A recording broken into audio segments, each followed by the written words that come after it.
Introducing the First Alert Radar Network. With up to 10 times the resolution of other local radars and technology that can pinpoint right down to your street. First just got faster.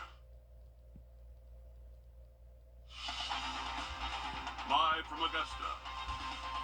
Breaking news. And good evening, I'm Courtney Hicks. We are following a traffic alert from earlier this evening on I-20 and Highway 1, causing a major traffic backup and now a shelter-in-place advisory. Now, the crash happened at exit 22 and Highway 1, Columbia Highway, around 5 this afternoon. Lanes are expected to be shut down into early morning. Your Kennedy Payne joins us live now in the area of I-20 and Kennedy. Interesting, very undertaking tonight. Now that folks in that area are under a shelter in place. What have you been able to gather tonight?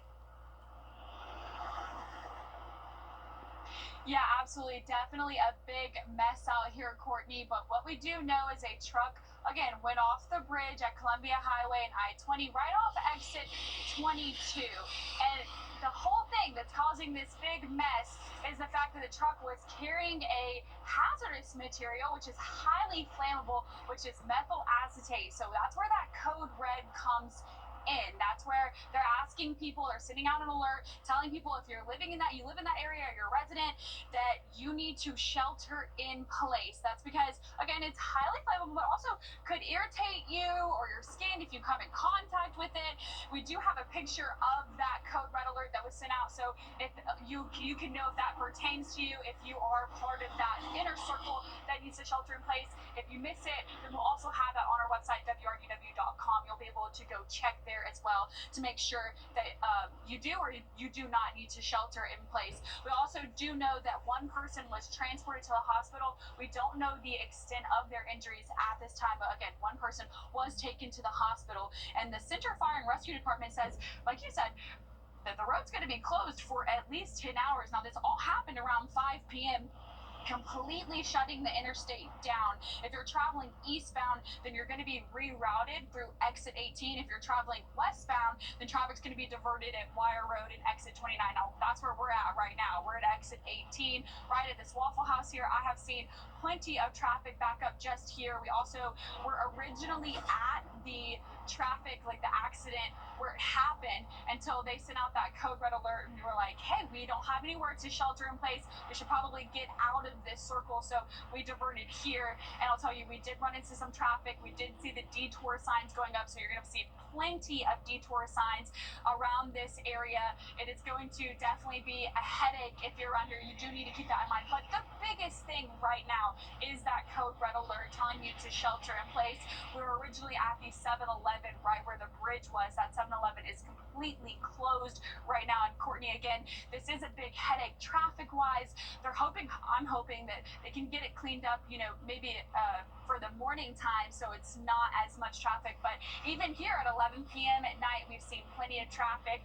We're right in front of this interstate sign, and they've got it completely locked off. So definitely a headache right now. But again, that code red alert is the biggest thing. Yeah, that's the biggest thing to want to pay attention to, with the threat of any hazardous material there with that leak. Kennedy, thank you so much for your information tonight. We're hoping they get that cleaned up soon and lift that stay-in-place advisory so the early morning commute won't be affected too much. Thank you so much. We appreciate you. And breaking news out of Orangeburg County, we now know the names of 2 people who died in a crash on I-95 this morning. Coroner Sean Fogel says 32-year-old Kyle Green and 33-year-old Sarah Green, both from North Carolina, died. That crash happened just after midnight near mile marker 87 when their car hit the back of a dump truck. The driver of the dump truck was not injured. The coroner says the victim's child was also in the car and thankfully survived. Mikhail? Some important updates this evening, so definitely take heed to those. And as far as looking at rain chances, better coming up in your full forecast. All right, thank you, Mikhail. New tonight, the Richmond County Sheriff's Office says a fugitive wanted on multiple charges is now in custody. 49-year-old Lamont Medlock was arrested in St. Augustine, Florida by the U.S. Marshals Fugitive Task Force, which includes 2 Richmond County investigators. Medlock is charged with exploitation and intimidation of a disabled adult. The sheriff's office accuses Medlock of forging checks and misusing his 86-year-old step-grandfather's bank accounts and credit cards. And the Richmond County Sheriff's Office is investigating a shooting on Tuttle Street. The sheriff's office says a male teenager was shot in the leg and taken to the hospital. We do not know his condition, but deputies tell us he is stable. As we learn more information on this situation, we will keep you updated.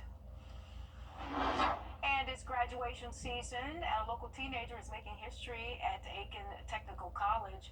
When News 12 first introduced you to Megan Boland, she was already a high school graduate, received a scholarship, and was working towards an associate's degree at Aiken Tech. Her parents said they knew she was a fast learner, and at an early age, she completed 2 grades every year, starting from when she was just 6 years old. Now, at the ripe old age of 13, Megan has made history as the youngest graduate in Aiken Technical College history.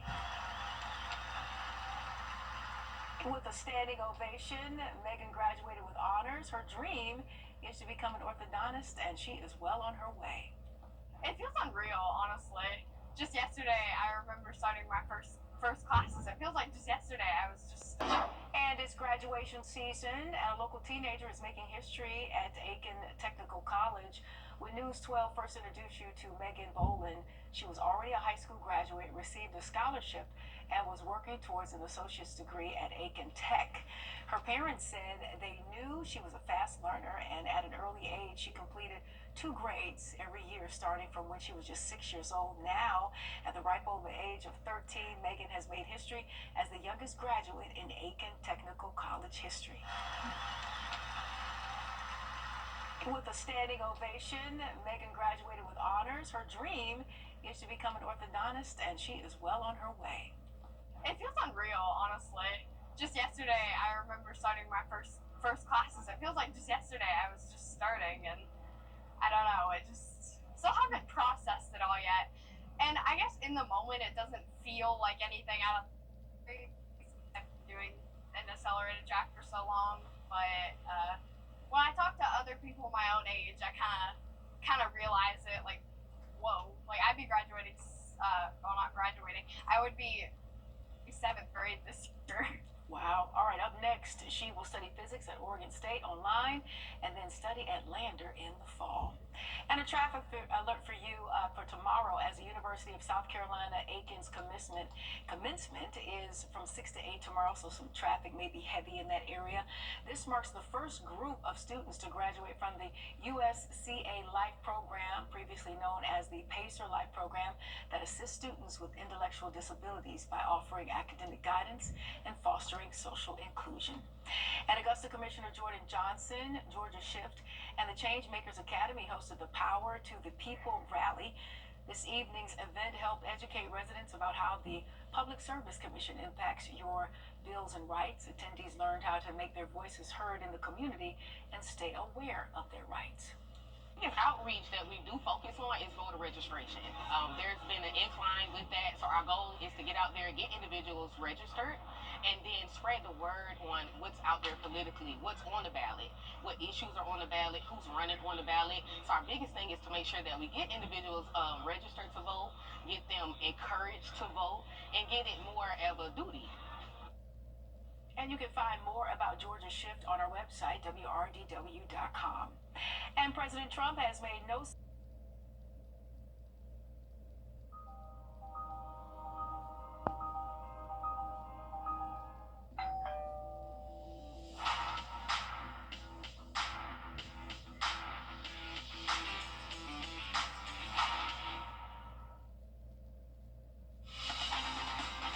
Live from Augusta. Breaking news. Breaking news this morning, Aiken County deputies responding to shots fired on Field Cemetery Road in Graniteville last night. That call came in just before midnight. Now, right this morning, we haven't heard of any victims, but our crews did see deputies flying a drone to investigate that area. We are working to learn more about the situation, and we'll keep you updated as we do.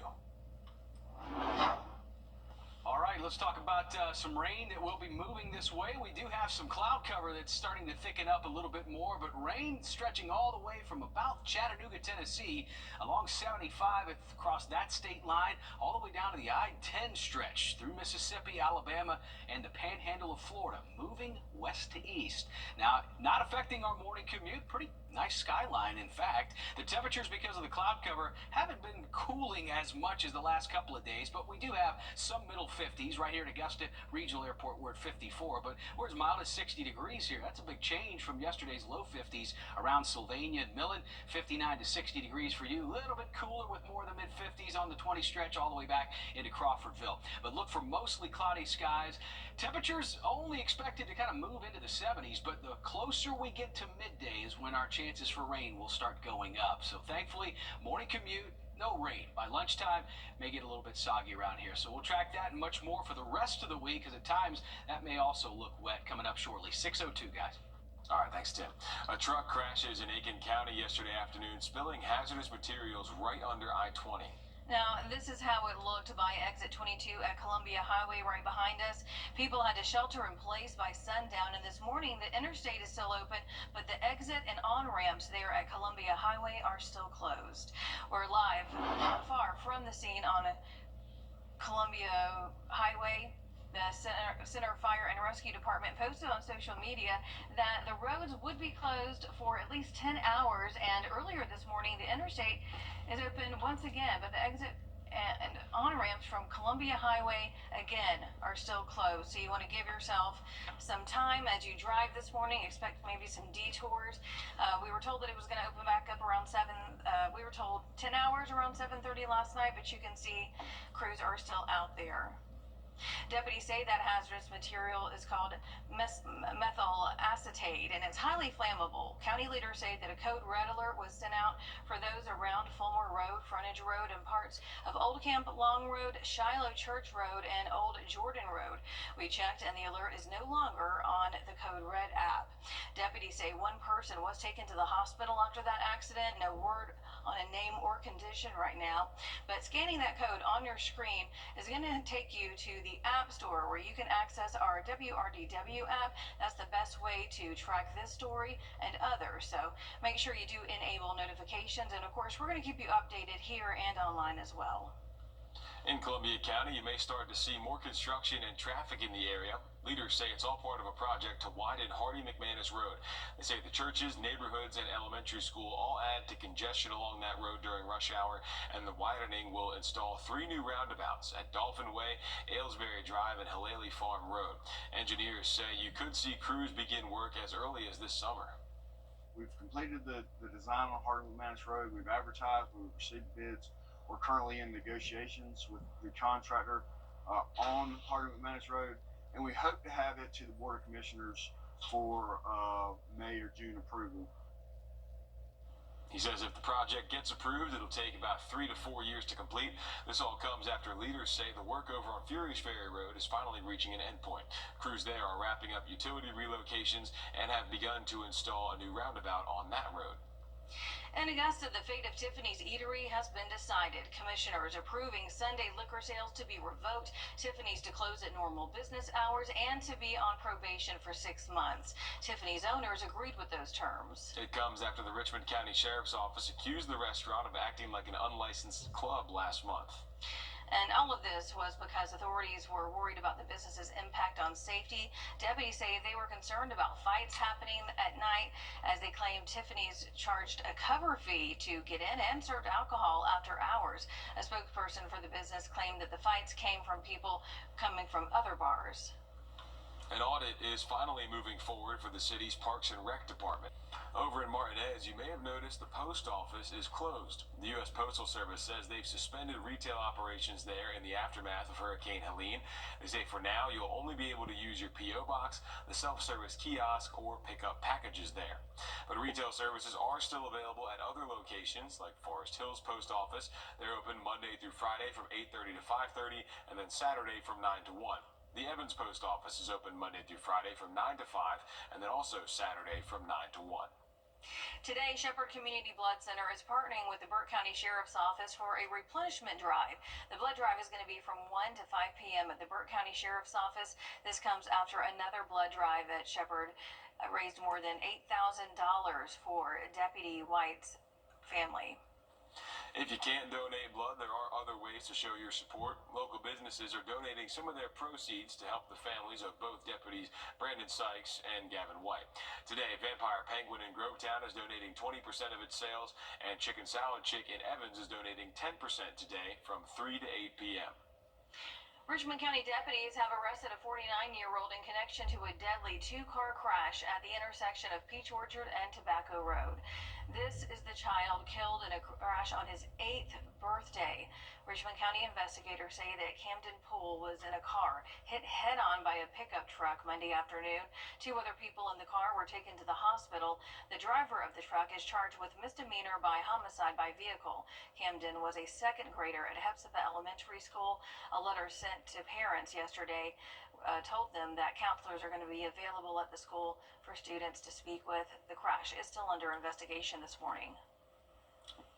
And we're learning the names of 2 people killed in a crash on I-95 in Orangeburg County. Officials say 32-year-old Kyle Green and 33-year-old Sarah Green died after rear-ending a dump truck. Also in the car was their child, who was taken to the hospital for injuries. South Carolina Highway Patrol says that the accident happened near mile marker 87 just before 1 a.m. Tuesday. Officials say the driver and front passenger both died at the scene from their injuries. This crash also under investigation this morning. And a man wanted on multiple charges, including elder exploitation, is now back in Augusta after being arrested in Florida. 49-year-old Lamonte Medlock is accused of forging checks and misusing his 86-year-old step-grandfather's bank account and credit cards back in 2022. Officials say that he allegedly wrote checks to himself totaling more than $42,000, more than $6,000 in credit card charges, and $26,000 in phone payments. Medlock was arrested by the U.S. Marshals Fugitive Task Force in St. Augustine, Florida last week. That includes 2 Richmond County deputies. He's now booked into the Charles B. Webster Detention Center. A suspect involved in a 2022 New Ellington killing has taken a guilty plea deal. 30-year-old Reuben Perry pleaded guilty to manslaughter. He was given credit for time served, with remaining time pushed to 2 years probation. Perry was arrested on New Year's Day 2023 and originally charged with murder in the stabbing death of a 32-year-old. The victim, Kennard Thomas, was found in a home on Camel Street on December 26, 2022, and later died at the hospital. A Warren County teacher is on administrative leave during an investigation by the GBI. The GBI says agents are actively looking into a matter about a teacher in the Warren County school system. The school says that the teacher will remain on administrative leave until the investigation is complete. We've reached out to investigators with the GBI for more information, so we're going to keep you updated as we learn more. We're on your side with a safety alert this morning. A boil water advisory in Aiken County. The Montmorency Couchton Water District issued a boil water advisory that expires at 8 o'clock this morning. The advisory is for people on Wheat, Wrightsville, and Rushton roads and the surrounding areas. Officials say the advisory is because of a water main break there. They asked neighbors to boil any water they use for cooking or drinking for a full minute before they use it. Still ahead, South Carolina lawmakers took a major step in the direction to change. Still ahead, South Carolina lawmakers took a major step in the direction to change a long-standing state tax. We'll have more from the last few days of the legislative session coming up. Sunrise about 20 minutes or so away here. We got a little bit of cloud cover draped across the area. Look at a beach island camp. Kind of a beautiful shot right now, but wet weather. We're tracking the rain coming up next. And as we head to break, giving you a live look at Grovetown at I-20 at 610. Memorial Day savings are going on now at Ashley. Save up to 20% off store-wide. And Hot Buy start at just $2.99. Plus get 0% interest up to 60 months with no minimum purchase. Only at Ashley. Stokes Hodges Ford. That 50% chance of showers and storms is going to follow us with a cool down into the Mother's Day weekend and Mother's Day with highs in the mid-70s, 616. A plan that could eventually eliminate income taxes in South Carolina just earned key approval late last night at the State House. While most would see their taxes go down under this proposal, some could see increased costs. Your South Carolina State House reporter Mary Green has the details. Earlier this year, Republican leaders here at the State House unveiled an income tax reform plan that would have initially raised costs for most filers here in South Carolina. So the House of Representatives pumped the brakes and spent the last few weeks reworking this plan. It's up for debate here Tuesday in the hopes of passing it before the session ends on Thursday. This vote will put into statutory requirement a pathway to end the income tax in South Carolina. Right now, South Carolina has 3 personal income tax rates. This bill would lower the top one to 5.39% for those with a taxable income of $30,000 or more. Those with incomes less than $30,000 would be taxed at a 1.99% rate. A fiscal impact report found about a quarter of filers in South Carolina would see their taxes go up at that point. 42% will see an instant decrease. 33% will see no change in year 1. Members of the ultra-conservative Freedom Caucus and Democrats said those projected initial tax hikes were what lost their support. We don't know who will get hit. This is a gamble. But if state revenues allow, the 2 rates would combine into one and could eventually result in the elimination of South Carolina's income taxes. Democratic Representative Justin Bamberg proposed an amendment to immediately drop the income tax rate to 0, which was not adopted. It gives people more money to take care of their families. It gives them more money to deal with the troubles of the economy. That would be a 40% deduction in the state budget in 1 year. I think the way that it was explained by Frank Rainwater in one meeting was everyone could take a prisoner home at night because we couldn't house them in Department of Corrections. The House ultimately approved the bill in a 68 to 46 vote, sending it to the Senate. Senate leaders have already said they will not take up this bill this year, but this is the first of a 2-year session, so senators can take it up when they return here next January. Reporting from the State House, I'm Mary Green. A major pharmaceutical company opens its first center for cancer patients, and more vehicles could begin to be made in the U.S. We've got all that and more coming up in your morning business report. And as we head to break, giving you a live look right now at I-20, it's 6:19. Take a look in your crawl space into the rest of the week and that Mother's Day weekend not far off too, coming up shortly. Time 6:31. All right, thanks, Tim. A truck crashing onto I-20 spilled hazardous materials across the interstate in Aiken County. Deputies identified the contents of that spill as methyl acetate. It's the highly flammable substance. Neighbors were told to shelter in place, and traffic on both sides of the highway were diverted from the area. Now, this morning, the interstate is still open, but the exit and on-ramps there at Columbia Highway are still closed. Let's take a live look right now, not far from the scene of the accident there on Columbia Highway. This hasn't changed a whole lot in the 2-3 hours that we've been out there.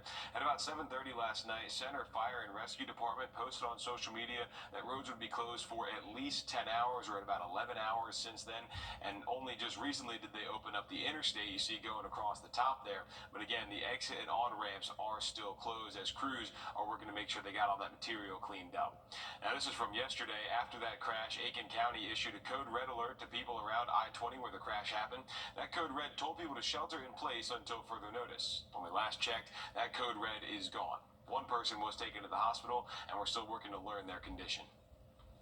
Augusta commissioners imposed restrictions on Tiffany's Eatery after weeks of accusations from the Richmond County Sheriff's Office. The commission unanimously voted to revoke Sunday liquor sales from Tiffany's Eatery. The business will also be placed on probation.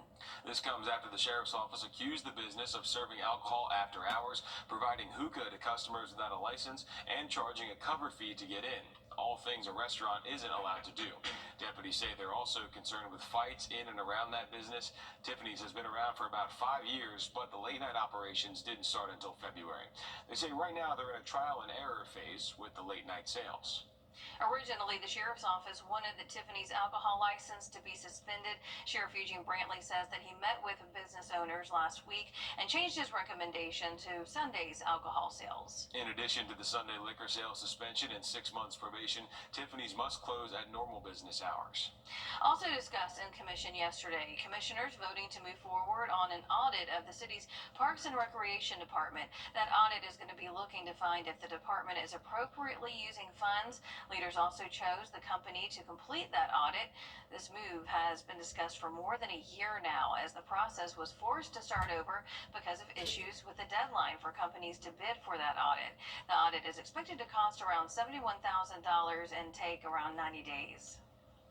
Another item approved was Operation City Cleanup.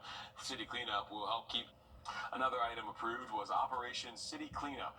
City Cleanup will help keep the public roads and spaces free of clutter.